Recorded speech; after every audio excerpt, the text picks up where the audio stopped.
Hey, it's Geoff Goolsby here with the Goolsby Group. Man, 2020 was a wild year. So much, on so many levels. If you're watching this video, I don't have to tell you, it was quite a roller coaster in every way imaginable, right?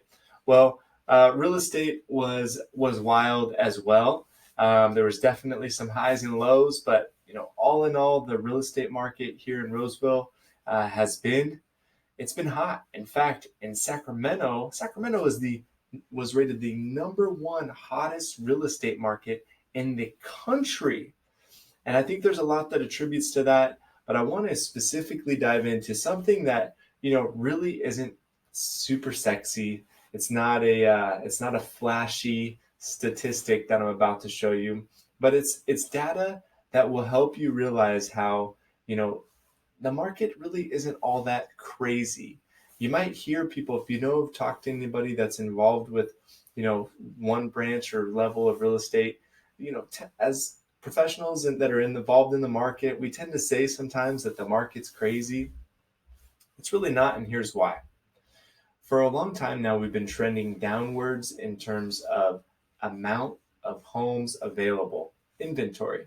We've had less and less inventory each year. And that's no different this year. In fact, going into the start of 2020, we had historical low level in inventory in December of 2019. You know, trending upwards just like we normally do. Normally in December, we have the lowest amount of homes available, and then it just starts to go up each month. And then it comes back down towards the holidays, and then it goes up again towards summer and back down, and then up again towards summer and back down, and then up again. And the pattern continues. Well, light green homes are the ones that are available to buy, and the dark green ones are the ones that actually sold. So you see, not every home sells every single month, right? Some homes are left on the market and then they're absorbed in the following months. And that trend continues, so on and so forth. Well, for the first time in our recent history, we had more homes sell than hit the market. And, of course, a big part of that was this is around the time where we're supposed to see a drastic uptick in inventory. This is the spring and the summer months where people start putting their home on the market. And we saw a lot of pause. We saw uncertainty from sellers and not knowing if they wanted to put their home on the market during COVID times and how would we facilitate a showing. And, on our group, we did virtual open houses and we leveraged 3D technology and things like that to make it as efficient as possible. But, there are still some people that were hesitant to that. They didn't want to. They didn't want to do that. They couldn't wrap their head around it, and so they said, "I'm going to wait." And so we saw that. We saw a huge hit in the amount of homes that were coming to the market. At the same time, we have historical low level interest rates. I mean, I have a client that refinanced their home in the 1.9% interest rate. The majority of the clients that bought or refinanced this year were somewhere in the twos. And so we have this extremely, affordable in terms of interest rate, and we have a lot of demand. So at the same time of having so much demand and it being such a great time to buy, we also had so little amount of inventory.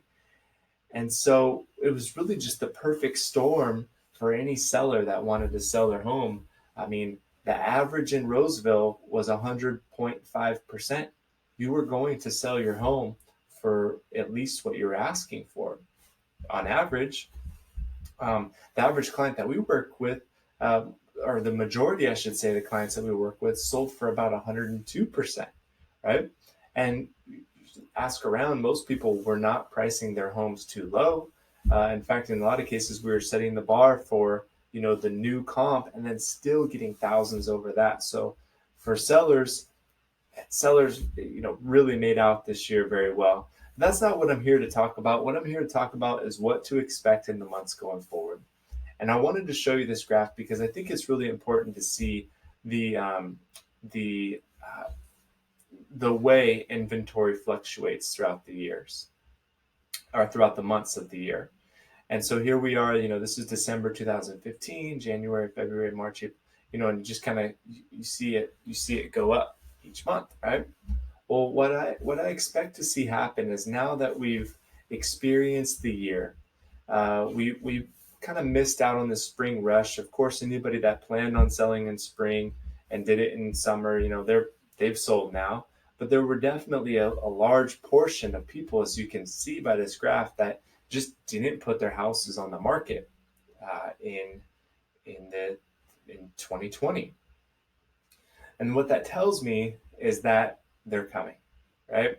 We have somewhat of we know what to expect to a degree around lockdowns and shutdowns.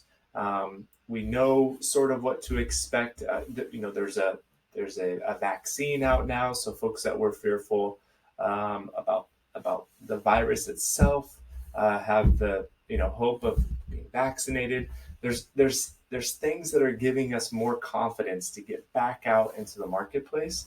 And I think what we're going to see is we're going to see homes begin to hit the market again. I know we are. At the level, I don't exactly know how many homes will hit the market, but what I want to prepare you for is this.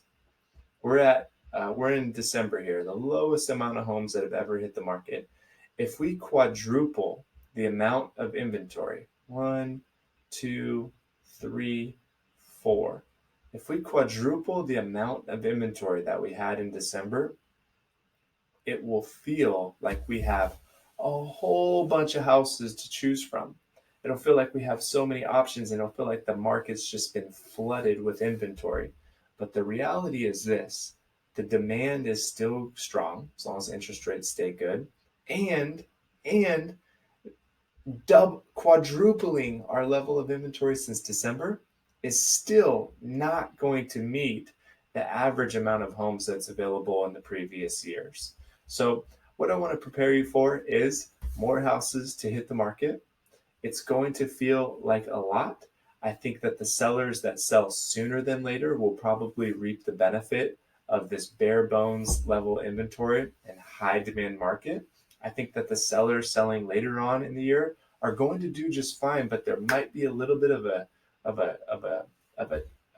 check, right? It's not going to be so fast like everybody else. It's not going to be, an average of 14 days on the market throughout Roseville. It might not be 5, 6, 7, 10% over your asking price. It might normalize a little bit.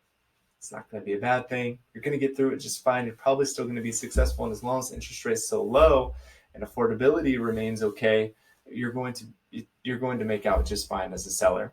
But the real winners of 2021 are going to be the ones that jump in now, that leverage that shortage, bare bones level of inventory, and sell while all of the odds are in their favor. All right, so that's my prediction for 2021, that the winners of 2021 are going to be those that sell in early spring. If that is you, if you have a home to sell, then please let me know. We have processes in place that can help do it safely and leverage our marketing strategy to get you not just the 100.5%, but the 102%, or if you're like some of our clients, the 106% when it comes to your asking to sale price percentage. All right, thanks for watching this video. Take care, and please give me a call if you need anything at all. I'm Geoff Goolsby with the Goolsby Group at Keller Williams.